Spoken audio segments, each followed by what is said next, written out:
Yes, sir.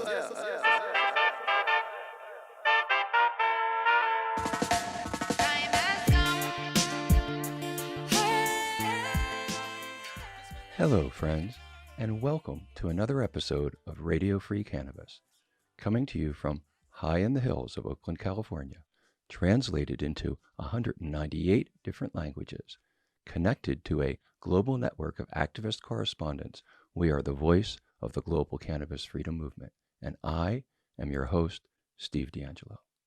Please remember to support the companies that support this show: Oaksterdam University, Liberty Clothing, Homegrown Cannabis Co., and Swami Select. We have big news about Radio Free Cannabis itself today. Our little webcast is growing up into a full-fledged TV show. We're now available on cable television to 150 million households on the Social Club TV channel. SCTV has tons of other great cannabis content, so be sure to check them out and download the app if you haven't already. Thanks so much for sending us your questions, comments, and kind suggestions. We read and appreciate every single one of them. And please remember to subscribe and share this channel. Cannabis headlines this episode are dominated by news from the United States, and unfortunately, the news is not good. The first bad news story comes from the southern state of Florida, where voters legalized medical cannabis by the initiative process in 2016. The initiative was passed after years of refusal by elected representatives to listen to their constituents and reform cannabis laws via the normal legislative process. But it seems that conservative Republican legislators in Florida are nonetheless still determined to frustrate the will of the voters through the back door of regulation, since they couldn't win through the front door at the polls. So now they're using the regulatory process to mandate a 10% THC cap on all medical cannabis products sold in the state. It's a really frightening story, and we'll have more on it later in the episode. Just as the U.S. cannabis community was digesting the Florida news, we learned of the horrific death of our brother Marvin Scott while being detained at the Collin County, Texas jail. This jail has the reputation of being the worst detention center in North Texas. Marvin, who police knew had a mental health condition, was arrested for possessing a partially burned joint in the parking lot of a big box retail store. Employees had called the cops after smelling the odor of burning cannabis. The police initially took Marvin to a nearby hospital, as local regulations require them to do when taking a person with mental health issues into custody. But for reasons that have not been disclosed, after 3 hours, the police transferred Marvin to the jail, where things first got ugly and then tragic. Correctional officers first placed Marvin in a cell with 8 other men, but claimed that when Marvin supposedly began to exhibit symptoms of schizophrenia, they attempted to remove him to an isolation cell and strap him down on a bed. When Marvin didn't cooperate enough for the officers' taste, they put him in chokeholds and then sprayed him in the face with pepper spray. Then they put a hood over his head. Can you imagine doing this to another human being, especially one who was already suffering? Spray Marvin in the face with a toxic, debilitating chemical, and then put a hood over his head, and then restrain him? Who are these people? Who raised them? Where are their mamas? What kind of education have they received that leads them to such cruelty? Well, to no great surprise, once these malignant idiots finally got Marvin strapped down, they noticed what he was called non-responsive, and what you and I would call dead. So here goes another innocent soul long before his time had come. Marvin's family will be grieving his senseless death for the rest of their lives. People guilty of murdering him will probably never face justice, and the full facts will probably never be known. We've been aware for a very long time now that the intersection of cannabis enforcement and systemic racism is often a deadly combination. Too many have died already, and we know that one of the best ways to end this genocide is to legalize cannabis, to make sure that nobody else is taken into custody for something that never should have been a crime. To take at least one excuse away from police departments that oversee the routine murder of black men. Now, one would have hoped that President Biden, or at least Vice President Harris, after all their pro-cannabis rhetoric on the campaign trail, would have made a statement about Marvin's death, would have done something, even if all they did was just to recognize that Marvin's death was unjust. But in this case, one would have hoped in vain.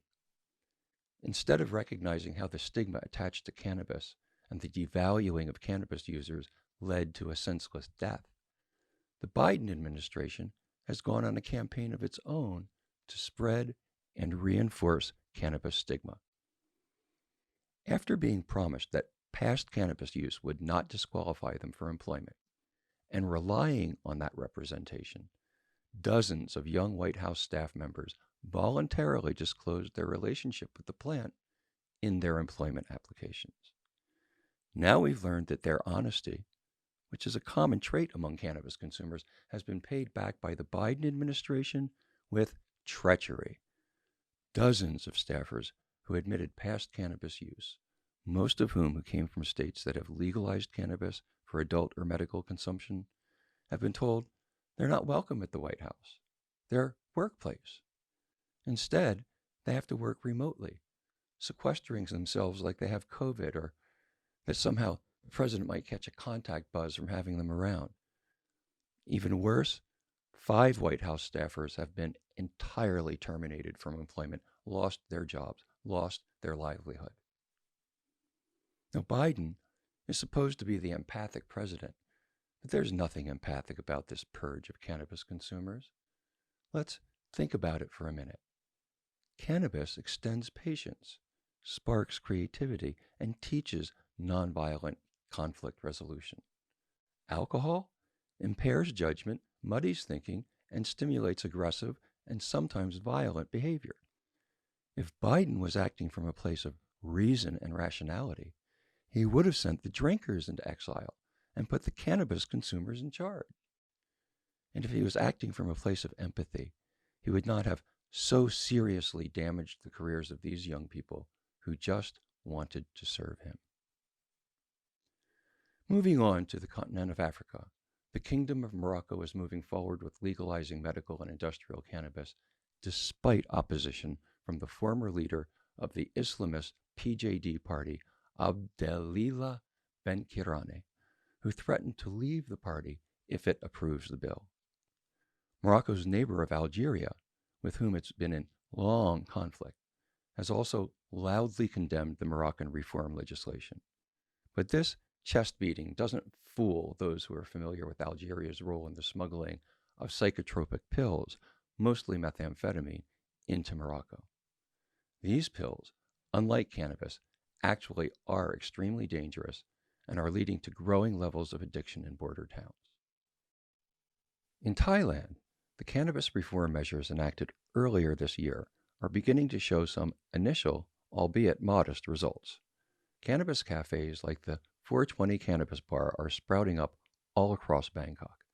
They offer CBD-infused teas, brownies, and pizzas. No products containing THC are available yet, at least in the legal market, but Thai public companies are also jumping into the CBD action with announcements of planned cannabis product lines.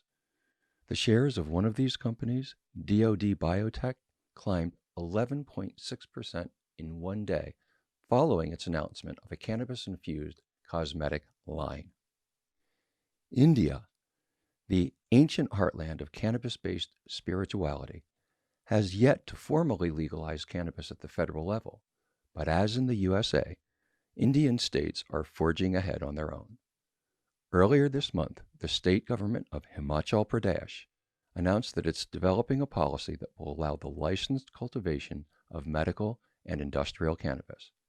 The chief minister of the state, Jai Ram Thakur, said, "The cannabis produced in Himachal has been found to be of very high quality," and he went on to predict that cannabis will become a major source of income for Himachal Pradesh, provided the right enabling legislation is passed.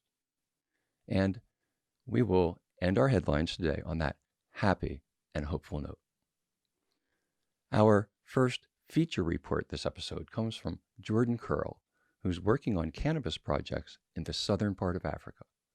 This is Jordan's debut report for Radio Free Cannabis, and we're very happy to welcome him to the show. Thank you, Steve. My name is Jordan Curl. I'm currently in the Kingdom of Eswatini, which is formerly Swaziland, located in southern Africa. It's a small country about the size of Kuwait, about 1.1 to 1.3 million people, 17,000 square miles. The poverty rate that is about 75%, lives under $2 a day. And it's well known for its specific cannabis strains, its legacy or what they call landrace strains, which is Swazi Gold, Swazi Leaf, and Swazi 3 Rock. Chances are more people have heard of Swazi Gold or different crosses like Durban Poison. Those are South African landrace strains that have actually been integrated into Western, like American and Dutch genetics over the years. Basically, I've been in the country for over a year and a half now. I originally came to help with the legalization fight for 2020. What ended up happening is we've had a cannabis bill go through Parliament for 2 years. There's been a fight going on for the last 11 years, but 2 years there's been cannabis bills in both houses of Parliament that have managed to pass. This last year, 2020, instead of passing with no problems to move up to the signage of the king, there was pushback from the local parliamentarians over the concerns of a monopoly as well as exclusion of rural and indigenous growers. Because one of the main issues, especially coming from the parliamentarian side and from people that represent the rural growers, is that they're worried that legalization will actually destroy the illicit markets. And that's just not the truth. Part of my advocacy and education work that I've done up here is trying to inform people not only like on regular cannabis, on the medicinal and adult use side potential and the numbers and the taxation available to it, but also the industrial varieties and downstream waste and processing abilities. I love Swazi cannabis. It is some of my favorite. And Swazis believe they grow the best cannabis. And Swazi Gold is amazing, but the truth of the matter is there is so many other things to do with this product. So we've been up here experimenting with hempcrete. We've been up here experimenting with organics, trying to get the farmers off of synthetic fertilizers, teaching them how to pull males, sexing, basically just small, normal agricultural stuff that's not being taught or hasn't, because a lot of the information has been handed down generationally, right? And so now as we get things ready to go, we're attempting to do as much proper legal education as we can with the organization I'm here with, SCAN. I think that there's like unlimited potential here, especially when you talk about the branding potential, the workforce, the ability, the soil, the sun. I mean, this place is known for cannabis. You can throw cannabis seeds into the ground at any single time and it can grow. So what we're going to basically do is, as soon as Parliament opens up, we're taking the indigenous workers, the indigenous growers, we are taking the stakeholders, the people that want to have license, the people that don't want to have license, the people that just want legalizations like the Rastas, and we're going to keep pushing, and we're going to keep pushing hard as we can, because I think this is the year that we're going to actually make it happen.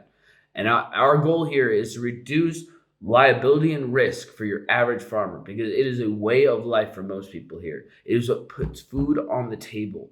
It takes care of people's kids and family, whether it be smuggling or whether it be selling on the street here or whether it be growing it. It's grandmas and old folks that are doing it, and it's paying for their school tuition fees, and it's paying for food, and people are surviving. And the fact that they treat these people like criminals, and these people can spend anywhere from 2 to 6 years in jail because this is part of how they exist now, it's not right and it's not okay. And so we're going to keep fighting this battle, even if it's been 11 years now, even if we lost the last 3 years. It doesn't matter. The war's not over. Cannabis is a continual fight, and we continue to keep fighting until we win, because we're in the right, and we know that. We've known that since before 1925 when it became illegal here. We've known it since the 30s when it became illegal in America. We've known it since the 60s and 70s, since the Americans used it for racial reasons, to disempower the left and other movements in order to keep control, to propagate the military-industrial complex. We know why these things exist.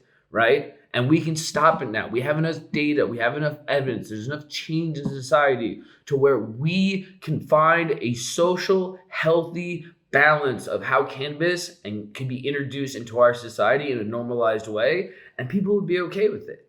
And I think it's just taking time and effort and advocacy and a lot of people on the ground pushing, shoving information into the face of the people that don't want to hear it or don't want to hear it because they're making too much money. But yeah, that's our quick update of Swaziland. I'll keep you guys up to date as Parliament opens up and as things change, as well as keep you up to dates around Southern Africa because this is where I'm at. I've got my fingers in it. And I do appreciate and I thank you very much for the opportunity to be on your platform. It's a big honor to have this opportunity. So thank you very much. I'm very grateful and I appreciate everything you guys have offered me. Have a great day. Thank you, Jordan. That was a great debut report. You make me want to jump up and down and holler glory hallelujah, man. And you're so right. The global cannabis tribe has been suppressed and oppressed and silenced for generations, and we're not going to take it anymore.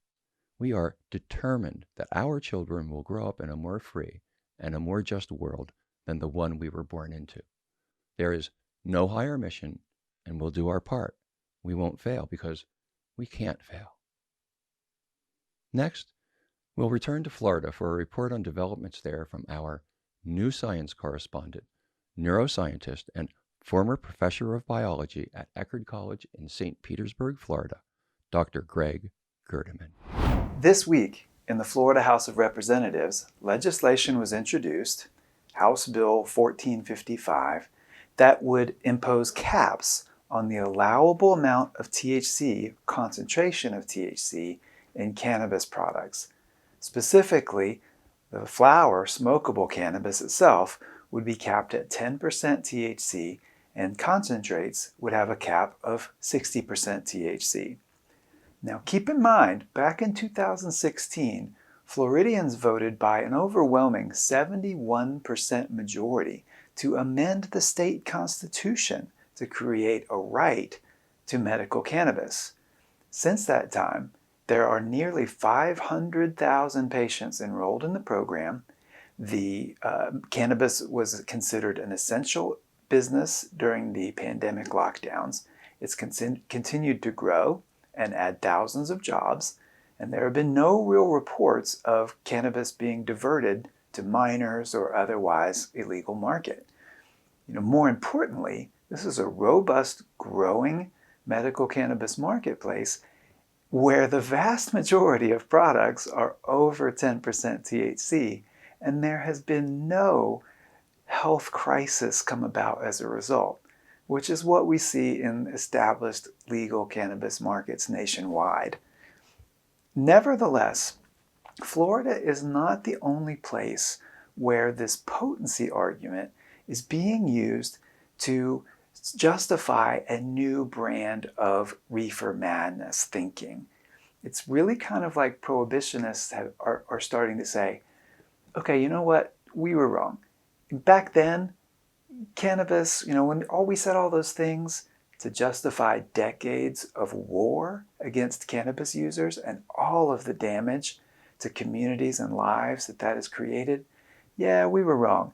Cannabis back then didn't destroy brains or, turn kids into drug-crazed addicts. But now it does, because this weed today, it's not what the hippies were smoking or the black jazz musicians were digging on. Now it's super weed that's created by big marijuana. So now it's really as dangerous as we used to say. And this is serious. Now there are lots of arguments against a THC cap.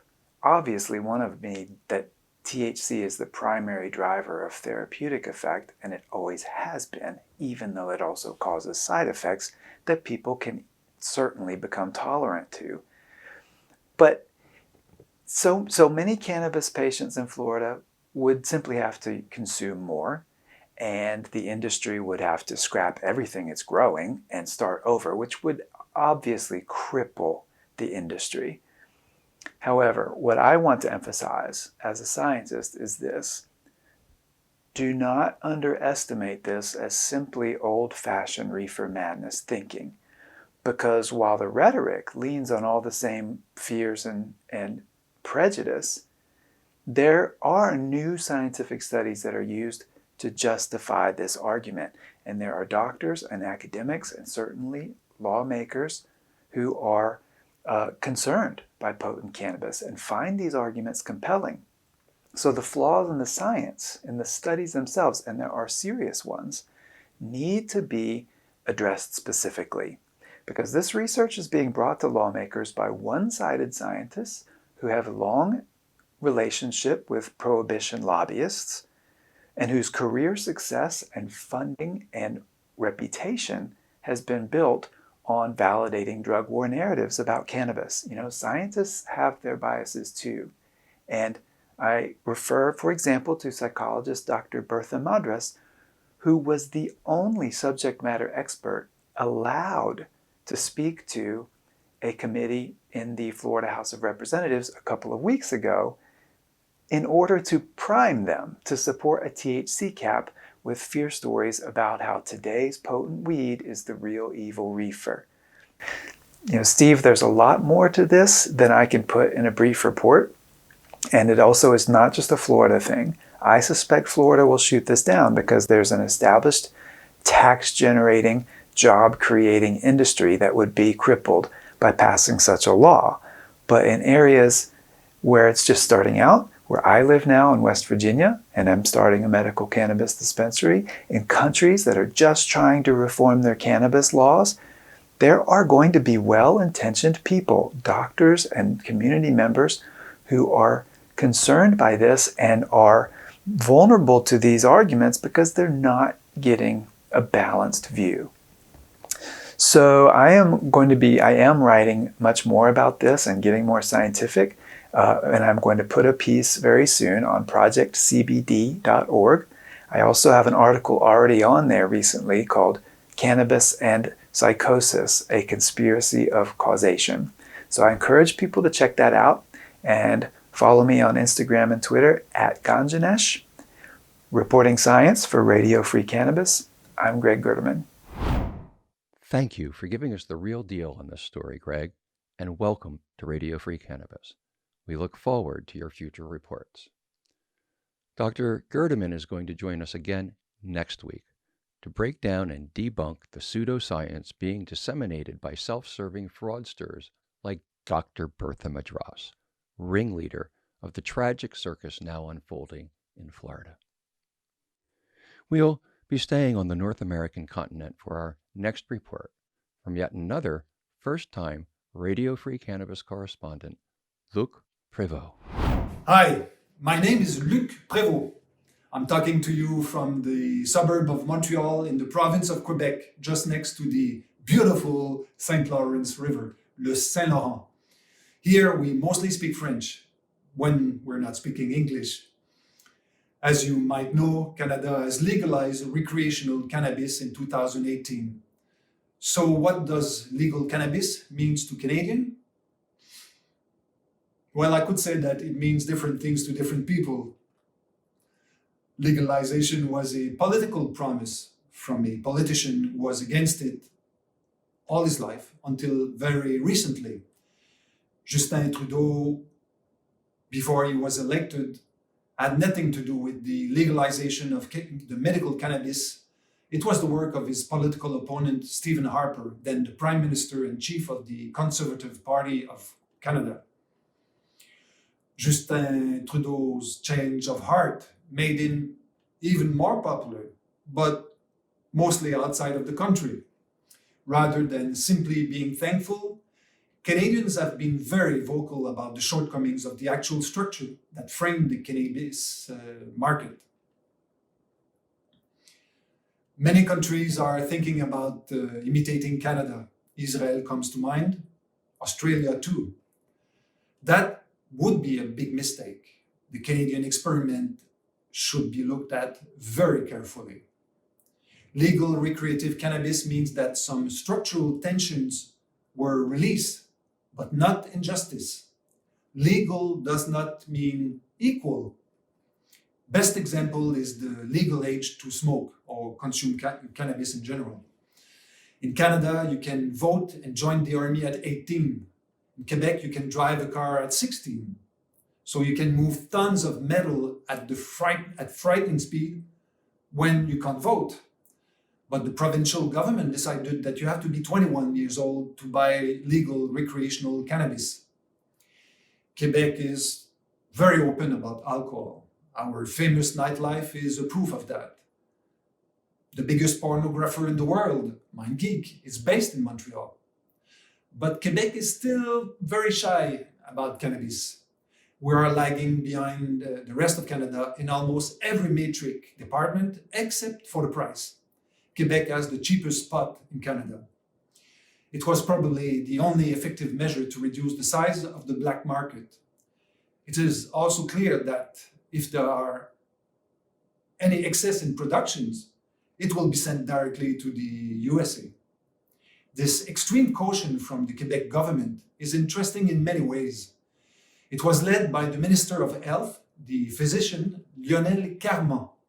Mr. Carman justified raising the legal age to 21 because cannabis, and he's not wrong, is not the best substance when you're still growing your brains. Carman and his government are totally at ease to push the young adults from 18 to 21 in the hands of what they call an illegal market, created and managed by friendly organized crime. Carman has been inflexible. That could be the end of the story, but it's not. I did some research to try to understand the man, and I found out that Carman is actually saving kids' life with a protocol that relies on cannabis for the treatment of epilepsy.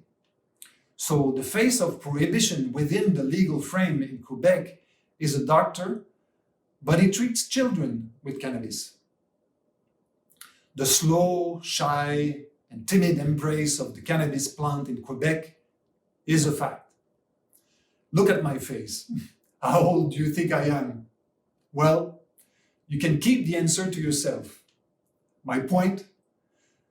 I have to show an ID card every time I go in a state shop. In Quebec, we have a cartel, a monopoly, on the sale and distribution of cannabis. It's called SQDC, la Société Québécoise du Cannabis. Just for the record, I don't mind showing my ID. That's a small, insignificant price to pay to have access to legal THC and CBD. A second consequence, a much more important one. Everywhere in Canada, you can grow 4 plants at home, not in Quebec. In a few years, the Supreme Court of Canada will allow me to do so. In the meanwhile, I'm forced to buy some stuff that I cannot see. Legal producers here use plastic pots to market their products. So you cannot feel, you cannot smell, and you cannot look at what you're buying. Can I return the stuff if I do not like it? In some case, but it will take probably a few hours of my life. The third consequence is a philosophical one. The SQDC has a weird mission. It's supposed to eliminate the black market while at the same time making sure it does not promote the use of cannabis. The nature of the mission creates several hurdles that are impeding the business sector. Marketing is almost impossible. Direct sales from the farm are forbidden. Only the SQDC can use the cannabis leaf in its communication. The Cannabis 2.0 wave was crushed in its infancy. The offer was severely restricted, and tragically, those are the products that offer the best margin of profit, as the price for the flower is in free fall everywhere in the world. Cost of production for an outside crop are as low as 5 cents per gram in Quebec. The fourth consequence is, for me, the most important one. If you have a criminal record, you cannot work in the industry unless you are the owner of the business.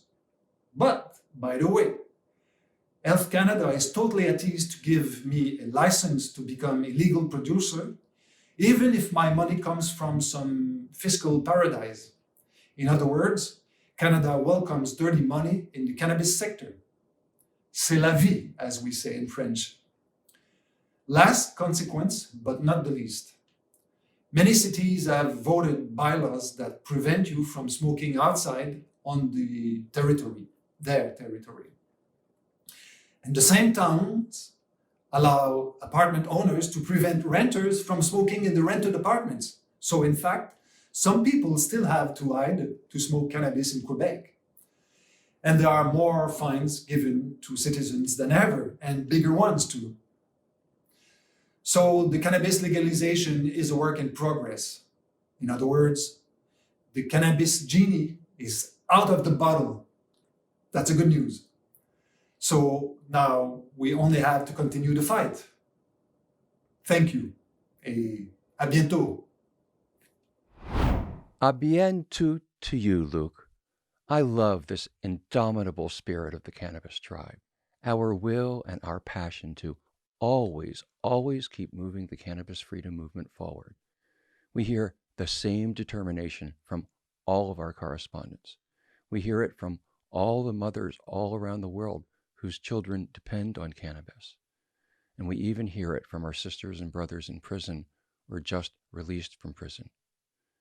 We see the same spirit of resilience in every corner of every cannabis community. We're seeing it, we're hearing it, because we're all being called by the same source. We're all being called to the same mission: the healing of our bodies, the healing of our souls, the healing of the nations, and the healing of the planet. We know in the depths of our hearts that our cause is righteous. We know that the future of the planet depends on the actions we take today. And so we keep marching to the rhythm of peace and love, knowing that when we march, all of the trees and all of the creatures march with us. We're at the end of another episode now. Please be sure to join us next time. To those of you in difficult circumstances, and I know that you're out there, remember that as long as you love the cannabis plant, you will never be alone. There are hundreds of millions of us now, and our tribe grows with every passing day, with every passing minute, in every corner of the world. We will not forget you, we will not abandon you, and we will not stop and we will not quit until our last prisoner comes home, until all of us dance together in the beautiful light of full freedom. Until the next episode, stay strong, take care of each other, be well, and be free.